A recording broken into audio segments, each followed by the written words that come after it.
दोस्तों, ये romantic story का नेक्स्ट चैप्टर है। अगर आप लोगों को पसंद है तो प्लीज़ लाइक, कमेंट और सब्सक्राइब चैनल ज़रूर कर दीजिएगा। चलिए दोस्तों, कहानी स्टार्ट करते हैं। राज की चॉइस के अकॉर्डिंग जब शीतल ने उसके बर्थडे पर इतना खूबसूरत और यूनिक सेलिब्रेशन किया तो वहाँ का माहौल देख इस होना के लिए उसका सड़ू उसके जीवन में क्या अहमियत रखता है। अपनी स्वरचित कविता के जरिए जब शीतल ने अपनी भावनाएं, अपना प्यार, अपना सम्मान राज के सामने प्रस्तुत किया तो उस कविता की एक एक पंक्ति में राज शीतल ने निश्चल प्रेम व अपनत्व को दिल की गहराइयों तक महसूस कर राज की आंखों में नमी तैर गई। वो इस कदर भावुक हो उठा कि पहली बार उसके गले से शब्द नहीं निकले। अपनी आंखों में बेइंतहा मोहब्बत लिए वो शीतल की ओर देखता है और उसका हाथ पकड़ अपनी तरफ खींच उससे लिपट जाता है। बेताब वैली की रात उसके जीवन की एक और खूबसूरत और कभी न भूलने वाली रात बन गई। वो शीतल को गले लगाए अभी भी चारों तरफ फैली रोशनी और उस अनमोल नज़ारों को अपनी आंखों में संजो रहा था। काफ़ी देर तक जब उसे शीतल की तरफ से कोई रिस्पॉन्स, बदन में किसी तरह की कोई हलचल महसूस नहीं हुई तो एक बार राज फिर घबरा गया। वो जल्दी से शीतल को अपनी बाहों में उठाकर नीचे पीछे गद्दे पर लिटाया और हल्के हाथों से उसके गालों को थपथपाने लगा। लेकिन इस बार शीतल ने अपनी आंखें नहीं खोली, वरन धीरे धीरे उसका शरीर ठंडा पड़ने लगा। राज बेचैनी से उसके हाथ पैरों को मलने लगा। जब उसे कुछ नहीं सूझा तो एक बार फिर उसने अपनी अंगुली में पानी भर शीतल के चेहरे पर डाल दिया। पानी की बूंदें चेहरे पर गिरते ही शीतल की आंखों में हलचल होने लगी। कुछ सेकंड में ही उसकी आंखें खुल गई। शीतल की आंखें खुलते ही राज उससे लिपट गया। वो शीतल को अपने गले लगा गहरी आवाज़ में कहता है, सोना, तुम्हें ये बार बार बेहोशी, कुछ और भी परेशानी हो रही है क्या? शीतल राज की आंखों में देख कर कहती है, कैसी परेशानी राज? हमें तो कुछ नहीं हो रहा, आप इतनी टेंशन मत लीजिए। वो हमने इतनी ठंडी रातों में खूब इंजॉय किया है ना, तो अब जाते जाते असर तो शुरू होगा ही। और राज के हाथ में पहनी घड़ी देकर कहती है, राज सुबह के 4 बजने वाले हैं। अब इस ओवरकोट में भी ठंड लग रही है, चलिए ना होटल चलते हैं। राज उसका सर झूम कर कहता है, चलो कुछ देर नींद निकालो, या तबीयत ठीक हुई तुम्हारी तभी हम पहलगाम जाएंगे, वरना यही कश्मीर घूमेंगे। शीतल मुंह बनाकर कहती है, घर जाने का टाइम नज़दीक आया, आप अपने अवतार में लौट रहे हैं राज। कहा ना, हम बिल्कुल ठीक हैं। राज शीतल का हाथ पकड़ खड़ा करते हुए कहता है, तुम्हारी सेहत से बढ़कर घूमना ज़रूरी नहीं मेरे लिए। सुबह का सुबह देखेंगे, अभी कोई सवाल नहीं। इतना बोल उसे अपनी गोद में उठा होटल की ओर बढ़ गया, जो वहाँ से वॉकिंग डिस्टेंस पर थी। राशि के निकलते ही वो गाइड भी उनके पीछे चल दिया। राज शीतल को अपनी गोद में लिए रूम में पहुँचता है। शीतल राज को एकटक देखते हुए कहती है, कहा ना प्रॉब्लम नहीं, तो फिर चेहरा क्यों सड़ा सा बना रहे हैं? रूम में आ गए हैं, अब तो हमें गोद से उतारिए, हम चेंज करके। राज शीतल को गहरी नज़रों से देखते हुए बेड पर बिठाता है और उसका ऊपर कोट उतार पिलो सही करके शीतल के पैरों में पहनी सैंडल खोलने के लिए जैसे ही झुकता है, शीतल राज का हाथ पकड़ कर कहती है, अरे अरे, हमारे पैरों को हाथ मत लगाइए। घुटनों के बल बैठा राज एक हाथ से उसके बालों को ऊपर कर गहरी नज़रों से उसे देखते हुए कहता है, हम जब एक दूसरे के करीब होते हैं सोना, तब कितनी बार मेरे हाथ और होंठ इन पर फिसलते हैं, तब क्यों नहीं रोकती मुझे? हाँ, वैसे किस किताब में लिखा है कि पति प्रेम लीला में रत होने पर ही पत्नी के पैरों को छू सकता है, नॉर्मली नहीं। एक बार दिखा दो, कहीं पढ़ा हो तो। वादा है आगे से कभी हाथ नहीं लगाऊंगा। शीतल हटकते हुए कहती है, आप ना, कहाँ की बात कहाँ? राजू उसकी सैंडल खोल कर कहता है, तो बीवी तुम भी मेरे सामने इन बेमतलब के लॉजिक का राग मत अलापा करो। ज्ञानी महात्मा, यदि तुम्हारे प्रवचन और ज्ञान खत्म हो गया हो तो मुंह बंद कर चुपचाप सो जाओ। शीतल राज की आंखों में देखकर कहती है, राज लेकिन ऐसे साड़ी में, आपको पता है ना हमें नींद नहीं। ये देखिए कितना टाइट। एकदम से उसकी जुबान तालू से चिपक गई, क्योंकि उसकी बात पूरी होने से पहले ही राज ने उसके बदन पर लिपटी उस 5 मीटर की साड़ी का पल्लू सामने से हटा, ब्लाउज के हुकों को नीचे से खोल उन्हें लूज कर दिया और कमर पर लिपटे उन उलझनों की गांठ ढीली करते हुए गहरी आवाज़ में कहता है, अब टाइट नहीं लगेगा। मेरे लिए पहनी थी न साड़ी, तो अब ये सुबह मेरी निगरानी में मेरे हाथों से खुलेगी। अंडरस्टैंड। उसे बेड पर लेटा झुककर माथे को चूमकर कहता है, good morning beautiful. Wait a minute, अभी आया। इतना बोल अपने गर्म कपड़े उतार सिर्फ बटन पर ब्रीफ पहने की शीतल के बगल में आकर उसे अपने सीने से लगा आंखें बंद कर लेट गया। राज के आते आगे शीतल की बोलती ही फिर बंद हो गई। वो उसकी कमर पर अपनी बाहें लिपटा, उसके नाजुक होठों को राज के खुले सीने पर लगा, आहिस्ता आहिस्ता उन्हें चूमने लगी। राज एकदम से उसका हाथ पकड़कर आंखें खोलकर कहता है, सोना अभी कुछ नहीं, प्लीज ट्राई टू अंडरस्टैंड। उसके बालों में हाथ घुमाकर हल्के से मुस्कुराते हुए कहता है, आई थिंक तुम मेरी लाइफ का सबसे प्यारा बर्थडे गिफ्ट देने जा रही हो। सिर्फ 4 घंटे इंतज़ार करो। ये तुम्हें कान्हा ने चाहा तो आज का सूरज हमारी ज़िंदगी में अपनी मेहरबान बेहतरीन किरणें बिखेरेगा। राज की बातें शीतल को समझ नहीं आई।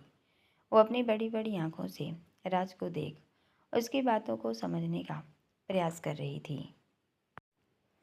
राज उसकी आंखों में उमड़े सवाल देख मुस्कुराते हुए कहता है, जहाँ दिमाग चलाना चाहिए वहाँ तो चलता नहीं। बाकी मैडम को अच्छे से पता है कि पति को कहाँ छूना चाहिए कहाँ नहीं। शीतल राज के सीने पर हल्के से पिंच करके मुंह बनाते हुए कहता है, राज अब बहुत बोल रहे हैं आप। राज उसकी कमर पर दबाव बनाते हुए कहता है, मेरा मुंह, मेरी जुबान, मेरा दिमाग, जितनी मर्जी जो मन में आएगा मैं बोलूँगा। हिम्मत है तो रोक कर बताओ।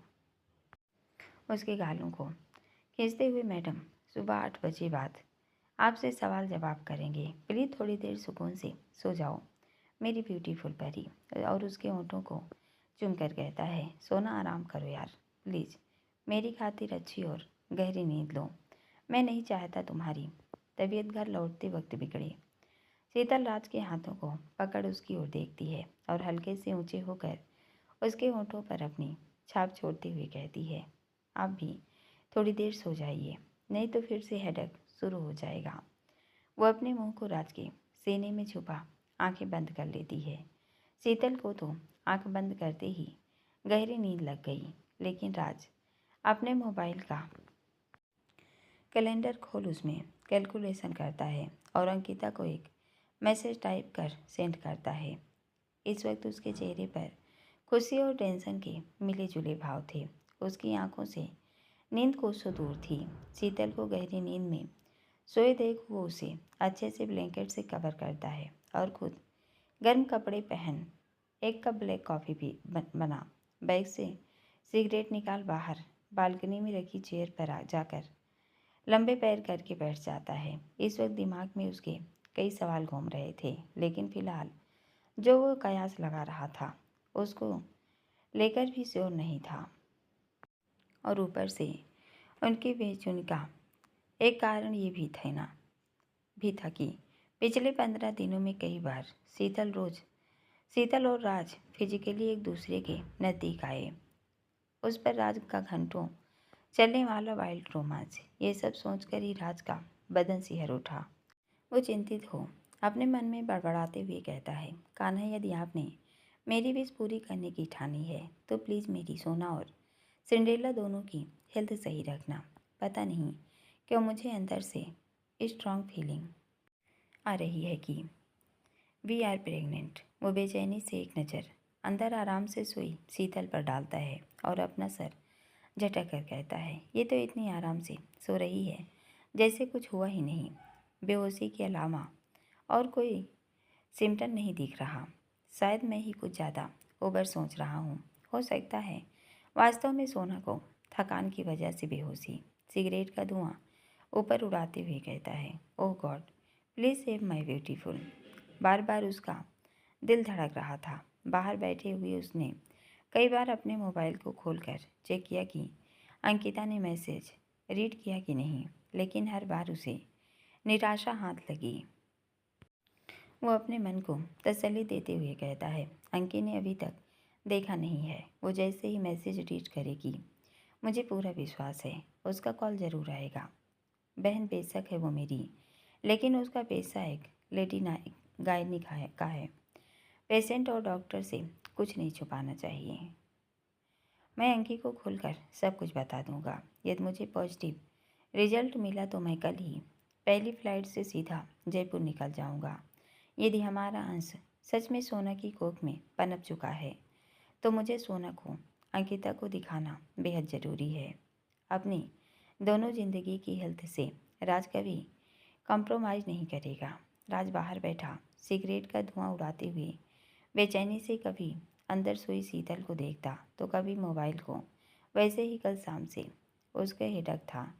अब ज़्यादा ओवर थिंकिंग करने से उसका सर दर्द से फट रहा था। यदि रिजल्ट पॉजिटिव रहा तो इस अवस्था में उसे रह रहकर शीतल और उसका करीब आना बेचैन कर रहा था। बार बार उसे यह चिंता खाई जा रही थी कि उनकी करीबी से कहीं शीतल या उसके अंश को कोई प्रॉब्लम न हो जाए, और यदि ऐसा हुआ तो उसकी सरला मम्मा राज की खाल उधेड़ देंगी, क्योंकि हनीमून पर निकलते वक्त शीतल की पीरियड मिस होने की खबर उसने सबसे छुपाई थी। और तो और खुद शीतल को जरा भी एहसास नहीं था। वो अपने ड्रीम डेस्टिनेशन पर जाने को लेकर इतनी उत्सुक थी कि अपने से जुड़ी इतनी इम्पोर्टेंट डेट उसके दिमाग से ना सिर्फ स्लिप हुई, बल्कि इन 15 दिनों में भी उसने कभी राज से इस बात का जिक्र नहीं किया। अपने उलझनों में बेचैनी से उलझे राज को जब सर दर्द बर्दाश्त नहीं होता तो वो एक पेन किलर खाता है और फिर से आकर बाहर बालकनी में आगे बने गार्डन में वॉक के लिए निकल जाता है। बेताब वैली को लद्दाख और कश्मीर की सुंदरता का एक अद्वितीय प्रतीक है। भोर के समय एक अद्वितीय और मंत्रमुग्ध कर देने वाला दृश्य प्रस्तुत कर रहा था। जैसे ही सूरज की पहली किरणें हिमालय की बर्फ से ढकी चोटियों पर पड़ी, पूरी घाटी सुनहरे रंग में नहा उठी।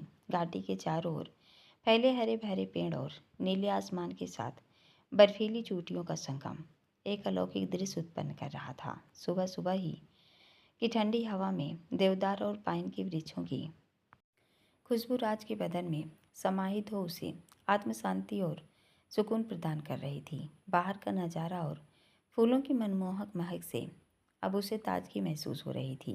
वो वहीं गार्डन में रेलिंग के सहारे पैर लटकाकर शबनमी हरी चादर पर बैठ उस जगह को निहारने लगा।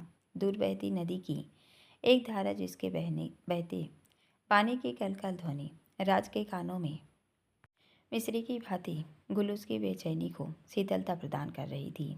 उसने ऊपर आसमां की ओर उगते सूरज को देखा। उसे भीतर से ऐसा महसूस हुआ जैसे उगता सूरज आज उसके जीवन को अलग ही रूप देने आया हो।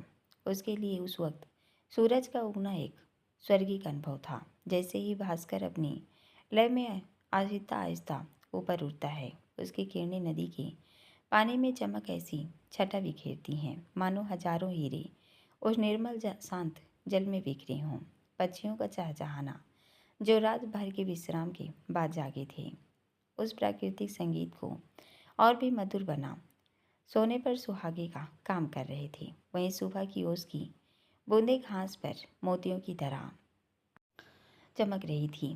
बेताब वैली की यह भोर केवल एक दृश्य मात्र नहीं, बल्कि राज के लिए एक जीवंत एहसास थी जो उसकी आत्मा को शांति और मन को ताजगी प्रदान कर रहा था। उस अलौकिक सौंदर्य को देख उसे ऐसा महसूस हुआ जैसे इस समय वहाँ की हर चीज़ हर पल मानो एक नई शुरुआत का प्रतीक हो, एक नई उम्मीद और एक नई ऊर्जा से भरा हो।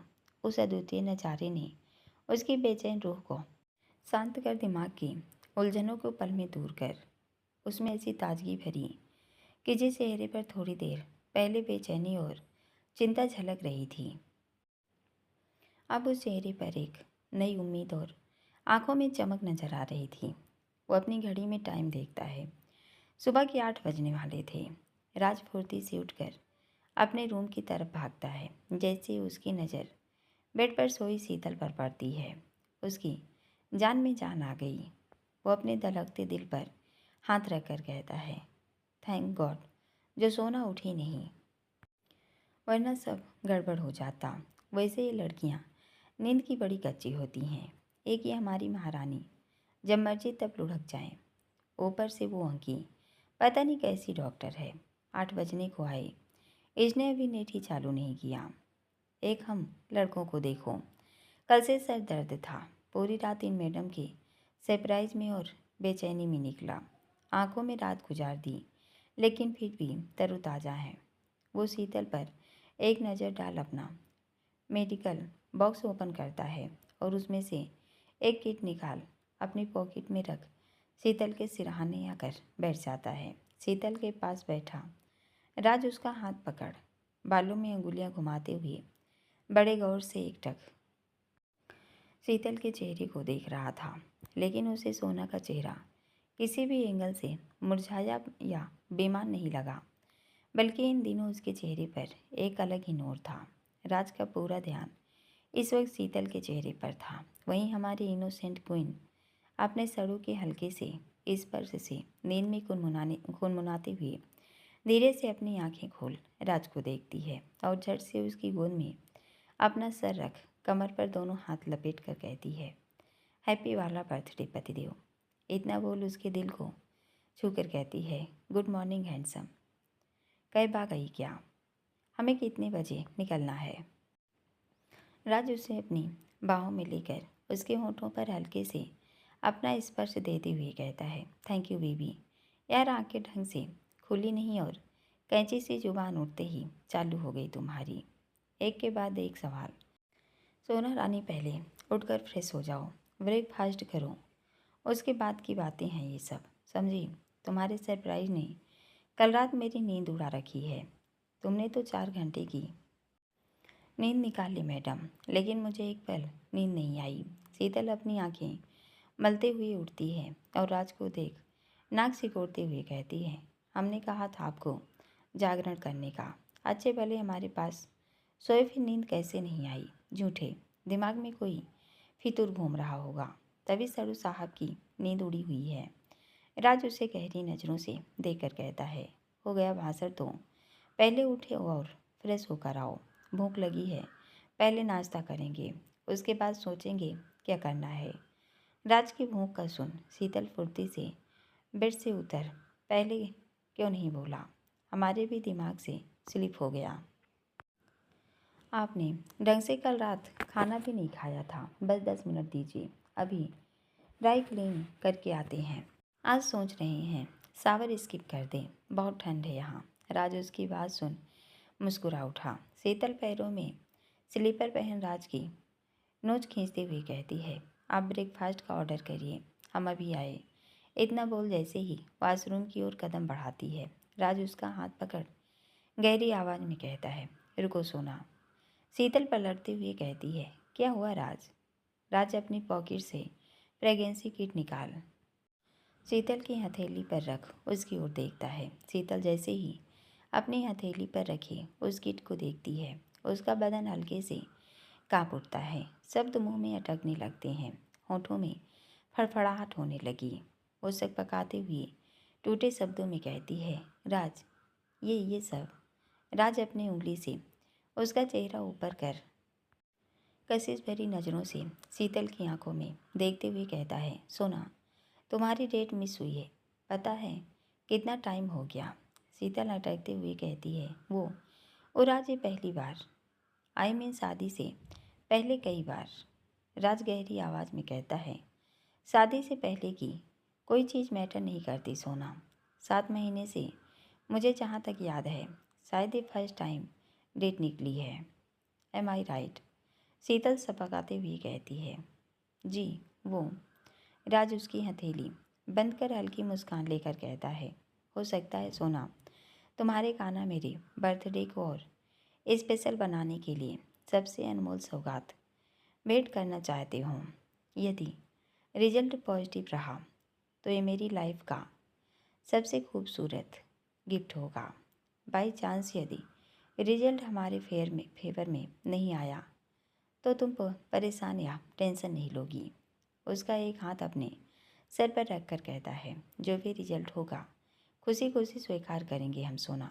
शीतल नम आँखों से राज को देख अपनी पलकें झपकाती है। राज उसका सर चूम प्यार से कहता है, आई एम वेटिंग, जाओ। शीतल राज को नजरें उठाकर देखती है और अपनी साड़ी के आंचल को कमर में लपेट कांपते कदमों से वॉशरूम की ओर बढ़ जाती है। शीतल के जाते ही राज अपने दोनों हाथों की फिंगर क्रॉस कर रूम में यहाँ से वहाँ चक्कर लगाने लगा। इस समय उसके दिल की धड़कनें बड़ी तीव्रता से चल रही थी। वो अपने को काफ़ी नॉर्मल रखने की कोशिश कर रहा था, लेकिन आज उसका दिल अपने बस में नहीं था। एकदम से टेबल पर रखा उसका फ़ोन बजता है। वो भागकर फ़ोन उठाता है और स्क्रीन पर फ्लैश उसके नाम को देख गहरे स्वर में कहता है, अंकी, I call you later. Ankita उसकी आवाज़ की गंभीरता सुनकर कहती है, राज, ये सब क्या? आई मीन तुमने। राज थोड़ा ऊंचे स्वर में कहता है, अंकी कहाँ ना यार, मैं कॉल करता हूँ, प्लीज़ वेट करो थोड़ा सा। इतना बोल उसकी बात सुने बिना फ़ोन रख देता है। राज की गंभीरता और उसकी आवाज़ का कंपन सुन अंकिता के चेहरे पर हल्की सी मुस्कान आ गई। वो एक बार फिर उसका मैसेज रीड करती है और अपने मन में कहती है, जैसा तुमने लिखा है राज, आई एम 100% श्योर की गुड न्यूज़ है। यदि ऐसा होता है तो ये शीतल की तरफ से तुम्हारा बर्थडे का स्पेशल तोहफा होगा। कान्हा करे तुम्हारी सिंड्रेला जल्दी से अपने डोडो की गोद में खेले। वो अपने मोबाइल में लगी हुई थी। वही नाश्ते की टेबल पर बैठे अच्छा जी कभी अंकिता को तो कभी दिशांत को देख रहे थे। कई दिनों से उनकी निगाहें अपने दोनों बच्चों पर थी। उन्हें महसूस हो रहा था कि आजकल अंकी दिशांत दोनों में वो पहले जैसा दोस्ताना बचपना शैतानियाँ नहीं रही। सगाई के बाद से ही दोनों का रिश्ता बहुत बदल गया है। हर वक्त मस्त मौला रहने वाला दिशांत आजकल अपने में गुम रहता है। उसकी नौटंकियाँ और बचपना जैसे कहीं गुमसा हो गया है। और अभी भी सब बैठे थे नाश्ते के लिए, लेकिन दोनों मॉर्निंग विश कर नॉर्मली बात कर अपने अपने फ़ोन में बिजी हो गए।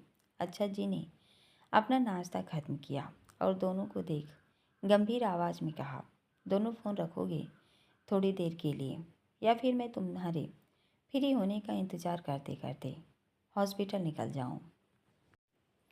अच्छा जी की आवाज़ की गंभीरता सुन अंकिता दिशांत के हाथ मोबाइल पर जहाँ थे वहीं थम गए। दिशांत तो हड़बड़ी में मोबाइल रख उनका हाथ पकड़ कर कहता है, डैड क्या हुआ आपको? अंकिता भी उसके सुर से सुर मिलाते हुए कहती है, क्या बात हो गई पापा, आपकी तबीयत? अच्छा दोनों को हाथ के इशारे से रोक कर कहते हैं, मेरी तबीयत को कुछ नहीं हुआ, लेकिन काफ़ी दिन से मैं देख रहा हूँ आजकल तुम दोनों मुझे ठीक नहीं लग रहे। दिशु क्या बात है बेटा, शादी में कुछ ही समय बचा है, अभी तुम दोनों ने मुझसे ना कोई डिस्कस किया न शॉपिंग, आखिर बात क्या है? अंकी, दिशु तुम्हारा डैड बाद में हूँ, पहले दोस्त हूँ। अपने बच्चों की परवरिश मैंने पिता बनकर नहीं एक दोस्त बनकर की है। मैं लास्ट टाइम पूछ रहा हूँ, ये दोनों को अभी भी इस शादी से परेशानी है, अपने रिश्ते में कंफर्टेबल नहीं हो तो मुझे खुलकर बता सकते हो, क्योंकि कई दिनों से मेरी निगाहें तुम पर हैं। ऐसा लग रहा है जैसे दिशु तुम परेशान हो, कुछ बात हो तो कहो बेटा। अच्छा जी की पारखी नज़रों ने दिशांत की उलझन को भांप लिया था। उनके बोलते ही अंकिता दिशांत की नज़रें आपस में उलझ गई। दिशांत तुरंत अपनी नज़रें उस पर से हटा अच्छत जिनकी ओर मुड़ते हुए कहता है, डैड आपको पता नहीं ऐसा क्यों लगा, हम दोनों के बीच सब ठीक है। इस रिश्ते को लेकर मैं पहले ही अपने व्यू आपके सामने रख चुका हूँ।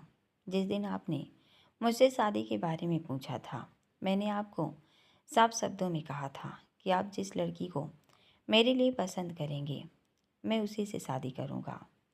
तो अब इस वक्त ये कैसा सवाल है? अपना जीवन साथी चुनने का अधिकार मैं बरसों पहले आपको और मम्मा को दे चुका था। यदि मुझे कोई लड़की पसंद होती तो मैं इंडिया आने से पहले शादी करके लौटता डैड। आप बेफिक्र रहिए, मुझे सिर्फ 2 दिन और दीजिए। एक केस के सिलसिले में शायद कल मॉर्निंग से मुझे जयपुर एसएमएस हॉस्पिटल जाना पड़े। तो डैड यदि आपकी परमिशन हो तो बेबी डॉल और मैं जयपुर से शॉपिंग कर लें। वो क्या है ना, वहाँ मेरे दोस्त का कपड़ा मार्केट में कनेक्शन ज़बरदस्त है। वो जयपुर बिजनेस इंडस्ट्री का चेयरमैन है। तो हमें काफ़ी अच्छा ब्रांडेड और यूनिक कलेक्शन वाजिब कीमत पर मिल जाएगा। मैं आपसे इसी सिलसिले में बात करने वाला था। दिशांत की बातें सुन जहाँ अंकिता की जयपुर के नाम से भवें सिकुड़ गई, वहीं अच्छा जी के चेहरे पर मुस्कान खिल गई। वो खुश होकर कहते हैं, दिशु बेटा, तुम्हारी बातों ने मेरे दिल का बोझ कम कर दिया। मैं खामखा टेंशन ले रहा था। अपने दोनों बच्चों पर मुझे ब्लाइंड फेथ है। वो अपने पिता के मान को कभी शर्मिंदा नहीं करेंगे। God bless you my child. अंकी कल की अपनी सारी अपॉइंटमेंट कैंसिल करो और दिशु के साथ जयपुर जाने की तैयारी करो। अंकिता दिशांत को घूर कर कहती है, जी पापा। अच्छा दिशांत के सर पर हाथ रखकर कहते हैं, लड्डू बेटा, यदि एक रात रुकना भी पड़े तो कोई प्रॉब्लम नहीं। अपना घर है, मैं केयर टेकर को कॉल कर दूंगा, वो सारे अरेंजमेंट कर देगा। दिशांत धीरे से कहता है, जी डैड। चलिए मैं हॉस्पिटल निकल रहा हूँ, आज आप मेरे साथ चलिए। अच्छा जी खड़े होकर कहते हैं, बेटा तुम अंकी को लेकर निकलो, मैं अनी और दीनू को लेकर रिजॉर्ट फाइनल करके जाऊंगा। शादी भले ही अंकी के नलिहाज से होगी, लेकिन फेरी के बाद रिसेप्शन हम ग्रैंड तरीके से करूँगा, जैसा आशा चाहती थी। अंकी बेटा, शाम को मिलता हूँ, फ्री हुआ तभी हॉस्पिटल आऊँगा, वरना तुम दोनों आज मैनेज कर लेना। अंकिता बुझे स्वर में कहती है, जी पापा। एक्सक्यूज मी, एक कॉल करना है मुझे, आप बात करिए, मैं अभी आई। इतना बोल दिशांत को घूरते हुए वहाँ से निकल गई। इधर राज अभी भी अपने रूम में घूम रहा था। शीतल को वॉशरूम में गई 15 मिनट से ज़्यादा हो गया, तभी तक वो बाहर नहीं आई थी। इससे राज की बेचैनी और बढ़ गई। वो वॉशरूम का गेट नॉक कर अधीरता से कहता है, सोना प्लीज ओपन द डोर। दूसरी तरफ राज की सोना अपनी हथेलियों में वो किट पकड़े दीवार का टेक लगाए बुरी तरह काँप रही थी, जबकि आंखों से उसकी अविरल आंसू बह रहे थे। राज की आवाज़ सुन उसके हाथ कांप उठे। वो अपनी हथेलियों में कसकर उसे दबाती है और जैसे ही गेट खोलती है, राज फुर्ती से गेट पीछे की ओर धकेल देता है। उसकी नज़र जैसे ही शीतल पर पड़ी, उसकी हालत देखो भागकर उसे अपने गले लगा। भावुक स्वर में कहता है, रो क्यों रही हो यार, भगवान जो करता है वो अच्छा ही करता है। कोई बात नहीं सोना, अभी सिर्फ हमारी शादी के 7 महीने। राज की बात भी पूरी नहीं होती कि शीतल अपनी हथेली खोल उसके सामने कर कांपती आवाज़ में कहती है, डोडो की सिंड्रेला का वेलकम ब्रोकन नहीं, हंसकर खुशी खुशी करिए राज। आपकी बेटी की तरफ से उसके पापा को उनके बर्थडे का सबसे अनमोल तोहफा। शीतल राज का चेहरा अपनी हथेलियों में भरकर सिसकते हुए कहती है, अपने डोडो को बर्थडे विश करने आपकी बेटी हमारे जीवन में आ गई राज। हैप्पी बर्थडे सिंड्रेला की डोडो। बोलते हुए एक बार फिर से शीतल राज की बाहों में लिपट गई। दोस्तों, पूरा पार्ट सुनने के लिए धन्यवाद। आपको पार्ट कैसा लगा प्लीज़ कमेंट करके बताइए।